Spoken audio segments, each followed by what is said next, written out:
pastor sining iglesia sa Bay City kag bisan pa dira sa Dumaguete City Cornerstone Baptist Church. Sa aton nga pagpamalandong sa sining aton nga mga daily light segments, aton ginapamalandungan ang nahanungod sining ginatuwag naton nga humility, ang pagka mapainubsanon. Hindi mabudlay ang pagtuon sa sining topiko o subject kag attitude tungod kay dagaya o kun madamo ang mga bersikulo diri sa balaan nga kasulatan nga nagatudlo sa nanungod sining ginatawag naton humility. Kag may mga modelo sa humility. Siyempre, ang aton Ginoong Jesucristo dira sa Pilipos Kapitulo 2. And then, bisan pa ang mga katawhan sang Diyos dito sa Old and New Testaments. Sa kay Abraham, sa panahon nga si Moses, pila ka mga kahigayunan, nagpahayag sa iya nga meekness kag bisan pa sang iya nga humility. Karon ano ang sabat o kun ang response sang Dios sa isa ka tawo nga mapainubsanon? Diri sa balaan kasulatan nagahambal sa 2 Chronicles chapter 7 verse 14. Masami naton ini mabatian nga nagasiling sa English, "If my people who are called by my name will humble themselves and pray and seek my face and turn from their wicked ways, I will hear from heaven."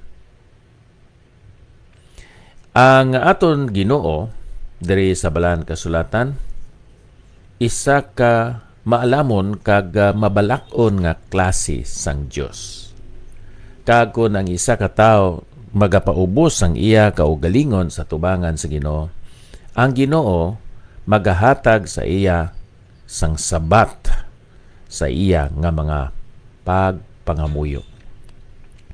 Ang Ginoo nagapasidungog sa isa ka tawo nga mapainubsanon, kag ang Dios maga-acknowledge o kun magasabat sang iya mga pag-ampo. Kung ikaw abyan magapalapit sa Dios sa kasing-kasing nga buong kag mapainubsanon o kun mapainubuson, ang imo mga pag-ampo mahimong linyada sa ginatawag naton kabubuton kag plano sang Dios, tungod kay naghimo ikaw sang isa ka importante nga tikang sa pagkilala sang iya pagkagamhanan sa tanan. Yes, when you come to God in humility, your prayers will be more aligned with His plans and will. And why? Because you have taken that important step of recognizing that He is indeed sovereign in your life. Siling sa Salmo 25:9, He leads the humble in doing right, teaching them His way. Ano ang mahatag sang Ginoo sa isa ka tawo nga mapainubuson? Ari diri ang commendation and honor. He honors the humble. Hatagan niya sang dignidad, commendation and dignity.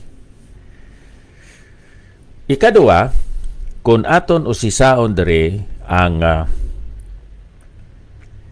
Psalm 25 verse 9, He leads the humble in doing right, teaching them by His way.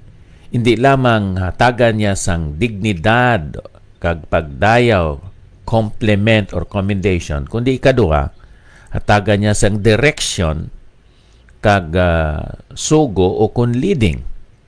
Hatagan niya ang tao nga mapainubuson sang direksyon pag tuytoy pagdumala, paggiya sa iya. So if you want to be guided by God, search your heart. Are you humble before Him? Number 3, ari diri sa ginhatag diri sa Psalm 149 verse 4, the Lord delights in His people. He crowns the humble with victory. Ang Ginoo magahatag sang kadaugan, sang conquest sa isa ka tawo nga mapainubuson. Hatagan niya sang dominion. Ang iya kabuhi mangin ehemplo, mangin sulundon, huwaran sa tubangan sa mga katawhan. Ang isa ka tawo nga mapainubuson siling diri sa Psalm 69 verse 32, the humble will see their God at work and be glad. Let all who seek God's help be encouraged. Hatagan niya sang delight in comfort, gladness or joy. Amo ini ang response sa Dios sa isa ka tawo nga mapainubuson. And then kung aton usisahon diri sa amo man gihapon nga bersikulo, Psalm 69 verse 32, He will give delight and He also will give discernment, paghangop, paghibalo. He opens their eyes so that they can see God at work in their lives. So, hindi lang delight and comfort, He also gives discernment and comprehension of God's work and plan in such a person's life, a person who is humble. And lastly, ako nakita diri sa Psalm 138 verse 6, though the Lord is great, He cares for the humble, but He keeps His distance from the proud. Yes, God takes care of the humble. Ang Ginoo maga-defensa, maga-protect, maga-defend, kag magapahayag sang iya care o kon hatag sa mga kinanglanon sang isa ka tawo. How does God respond to the humble?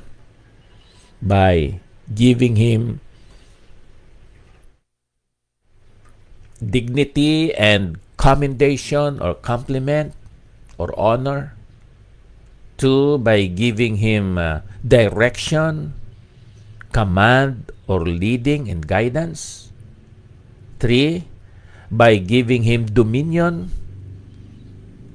discipline, conquest, or victory. Then, number 4, by giving him delight and comfort, joy and gladness. 5, by giving him discernment and comprehension, understanding, knowledge, and wisdom. And number 6, by giving him defense, protection, care sa iya nga kabuhi. God takes care of the humble. So, hindi na ang tao magsigi kisi-kisi nga daw hindi na gid mapugnan, no? Ang tanan iya ginadalian, paghulat, pagpaubos, kay ang Dios sufisyente ang iya gahom, kusog, kaalam sa pagdumala sa imo nga kabuhi kag sa paghimuno sang imo nga kinanglanon. pagpaubos lang, paghulat, pagsalig sa Ginoo, kay ang Dios, no, resist sa tao nga bugalon. Pero naghatag siya sang iya bugay sa tao nga mapainobsanon. Kung ano man ayhan, siguro ang imo nga atubang subo nga mga problema, pagpakahuya, pag-criticize, pagbuli sa mga tao dira sa inyo opisina, sa inyo palibot, bisan pagani dira sa imo pagpanaksyon sa inyo katilingban, sa inyo neighborhood. Paghulat, pagsalig sa Ginoo, kay siya magal lift up sa imo. Diyos nga balaan, salamat sa imo balaan nga pulong. Ikaw ang Diyos nga gamhanan sa tanan. Ibalik ang amon pagka mabinantayon. Ibalik ang amon ihibalo kag paghangop nga ikaw sa gihapon nagapungko nga malig-on sa imo trono. Salamat nga ang imo trono sa bugay kag kaluoy. Kag sa panahon nga kami magpalapit sa imo, dagaya madamo ang imo espirituhanon nga mga pagpakamayo nga ginaman para sa imo mga katawhan. Nagkabay pakuntani ang amon nga mga kabuhi magasiga subong kapawa. Kag magadumala sa makatawhan sa ila paglakat, sa ila nga pagpanaw, sa ila espirituhanon nga pagpangabuhi. Ini nga mga butang among ginatugyan sa ngalan sa amon Ginoong Hesukristo. Kabay pa. Abyan nagapasalamat gid ako sa imo nga pagsunod sining aton nga programa karon, ang Ilonggo Daily Light from God's Word Radio Broadcast. Akon nga pagpangamusta sa tapos nga cut off ini ni Nyrel. Ari na akon pagpangamusta. Thank you, Nyrel. Grace Teres Eleher, good morning. Pastor Maymon Sarnicola, Leilani Takiso Manuta, good morning. Susi Novero, Pastor Mawilito Bakang, maing aga, kag sa tanan nga nagapamati, suno sa iya. Kay Nervi Ging Aliko Garganyan, maing aga man. And then sa kay brother, kumpare Titong Akol, maing aga dira sa imo. Kamusta? Halin pa diri sa Bay City Fellowship Baptist Church. Ako si Pastor Ipaprasakar. Nagasiling ang Dios magapakamayo sa aton nga tanan. Madamo gid nga salamat. No greater